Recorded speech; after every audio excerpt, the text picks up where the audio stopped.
নমস্কার বন্ধুরা, নতুন একটা ভিডিও নিয়ে আপনাদের সামনে আবার হাজির হয়েছি।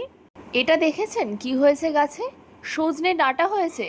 হ্যাঁ, সেই সজনে ফুল গাছের কথা মনে আছে? ওই গাছেই দেখুন কত সুন্দর ডাঁটা হয়েছে।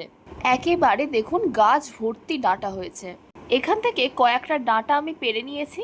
সেই ডাঁটা দিয়েই একটা দুর্দান্ত অন্যরকম রেসিপি আপনাদের করে দেখাবো। আজকের রেসিপিটা অনেকটা মজাদার হতে চলেছে। ভিডিওটা স্কিপ না করে সম্পূর্ণ ভিডিওতে আমার পাশে থাকার অনুরোধ রইল। আর কথা বাড়াবো না, চলুন ভিডিওটা দেখে নেওয়া যাক। এখানে আমি লম্বা লম্বা করে দেখুন পেঁপে কেটে নিয়েছি। ঠিক একই রকমভাবে কেটে নিয়েছি আলু, কাঁচকলা, একটা টমেটো আর সজনে ডাঁটা। আমি আমার সব কিছু পরিমাণ মতো নিয়ে নিয়েছি। আপনারা আপনাদের পরিমাণ মতো নিয়ে নেবেন। এই সময় এই রেসিপিটা একবার হলেও করে দেখবেন, দারুণ লাগে খেতে। ছোট থেকে বড় সবাই খুবই ভালোবাসবে। আর বসন্তকালে ডাঁটা খাওয়া তো শরীরের পক্ষে খুবই ভালো, তাই একবার হলেও ট্রাই করে দেখবেন। রান্নাটা আমি উনানে করব, তাই উনানের জালটা ধরিয়ে নিয়েছি। আর এখানে কড়াটাও বসিয়ে দিয়েছি গরম হতে। কড়ার মধ্যে দিয়ে দেবো সর্ষের তেল। তেলটা তাহলে এদিকে গরম হোক। এখানে আমি 6 পিস পোনা মাছ নিয়ে নিয়েছি, দেশি পোনা। এতে পরিমাণ মতো লবণ দিয়ে দিলাম হলুদ গুঁড়ো। লবণ আর হলুদ খুব ভালো করে মাখিয়ে নিতে হবে মাছের সঙ্গে। লবণ আর হলুদ মাখানো হয়ে গেছে। এদিকে তেলটাও আমার খুব ভালো করে গরম হয়ে গেছে। ঠিক এমন ধোঁয়াটাই গরম করে নিতে হবে।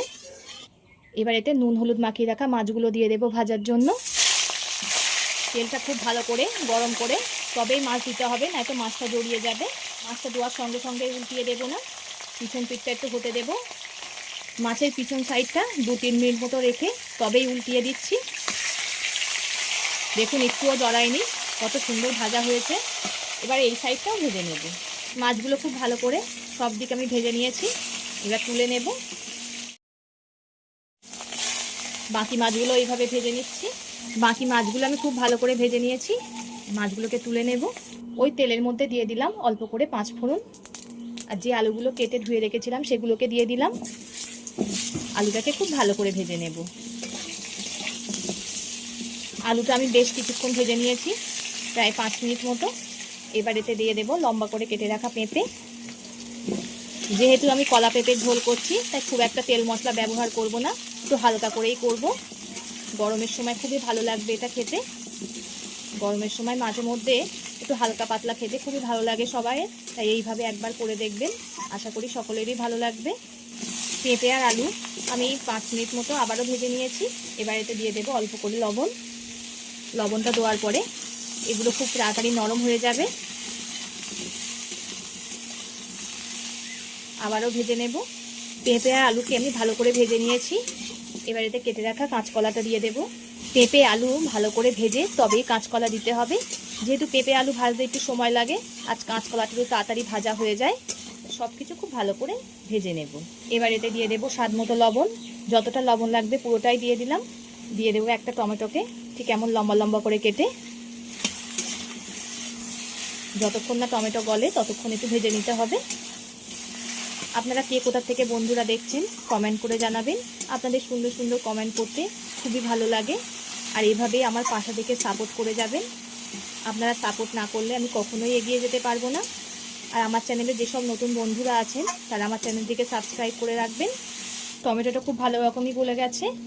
এবার এতে পরিমাণ মতো হলুদ গুঁড়ো দিয়ে দেব। আর দিয়ে দেবো চা চামচের 1.5 চামচ মতো আদা বাটা। এবার দিয়ে দেব একটা কাঁচা লঙ্কাকে মাঝখান থেকে চিকিয়ে। ঝালটা আপনারা আপনাদের পরিমাণ মতো দিয়ে দেবেন। যেহেতু পেঁপের তরকারি খুব একটা ঝাল ভালো লাগে না, তাই আমি এখানে একটাই লঙ্কা দিলাম। পেঁপের তরকারি যেহেতু ঠান্ডা তরকারিতে অল্প ঝাল হলেই খেতে ভালো লাগে। আর গরমের সময় তো বেশি ঝালও ভালো লাগে না। আর গরমের সময় একটু হালকা পাতলা একটু কম ঝাল মশলার তরকারি খেতে খুবই ভালো লাগে। আদাটা দিয়ে খুব ভালো করে কষিয়ে নিয়েছি। যতক্ষণ না আদার কাঁচা গন্ধ যায় ততক্ষণ একটু খুব ভালো করে কষিয়ে নিতে হবে। এবার এতে দিয়ে দেবো চা চামচের 1 চামচ মতো ধনিয়া গুঁড়ো। ধনিয়া গুঁড়ো দিয়ে আবার একটু কষিয়ে নিতে হবে। ধনিয়া গুঁড়ো দিয়ে একটু কিছুক্ষণ কষিয়ে নিয়েছি।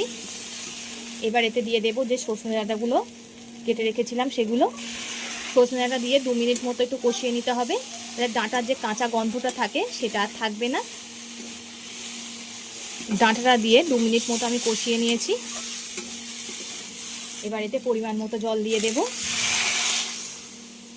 আমি আমার পরিমাণ মতো জল দিয়ে দিয়েছি, আপনারা আপনাদের পরিমাণ মতো জল দিয়ে দেবেন। যে যেমন ঝোল খেতে পছন্দ করেন। এবার ঝোলটাকে ফুটতে দেব। ঝোলটা খুব ভালো রকমই ফুটে গেছে। এবার এতে দিয়ে দেব 4 চামচের 1 চামচ সাদা সর্ষে বাটা। আপনারা যদি কেউ কালো সর্ষে ব্যবহার করেন তা কালো সর্ষে বেটে সেটা একটু ছেঁকে দিতে হবে, কারণ সর্ষের খোলাটা মোটা হয়। সর্ষে বাটা দিয়ে আবারও বেশ খানিকক্ষণ ফুটিয়ে নিয়েছি। এবার এতে ভেজে রাখা মাছগুলো দিয়ে দেব। ঝোলের সঙ্গে মাছগুলোকে খুব ভালো করে ফুটিয়ে নেব। এই সময় হাই হিটে রান্না করতে হবে। যত ঝোল বেশি ফুটবে তত খেতে বেশি ভালো লাগবে। ঝোলটা ফুটে দেখুন কতটা ঘন হয়ে এসছে, আর সব কিছুই সুন্দর গলে গেছে। নামানোর আগে দিয়ে দিতে হবে 1 চামচ ভাজা জিরের গুঁড়ো। আপনারা চাইলে এই সময় একটু চিনি ব্যবহার করতে পারেন মিষ্টির জন্য। আমি এখানে আর চিনি ব্যবহার করলাম না। এটা কিন্তু গরমের দিনে দারুণ লাগে খেতে। একবার হলেও ট্রাই করে দেখবেন। আর একবার যদি ট্রাই করেন বারবার এই রান্নাটাই করতে ইচ্ছা করবে, এত দারুণ লাগে এইটা খেতে। ভিডিওটা এতক্ষণ ধরে ধৈর্য ধরে দেখার জন্য অসংখ্য ধন্যবাদ। সবাই সুস্থ থাকবেন, ভালো থাকবেন। পরবর্তী একটা ভিডিওতে আপনাদের সঙ্গে আবার দেখা হচ্ছে।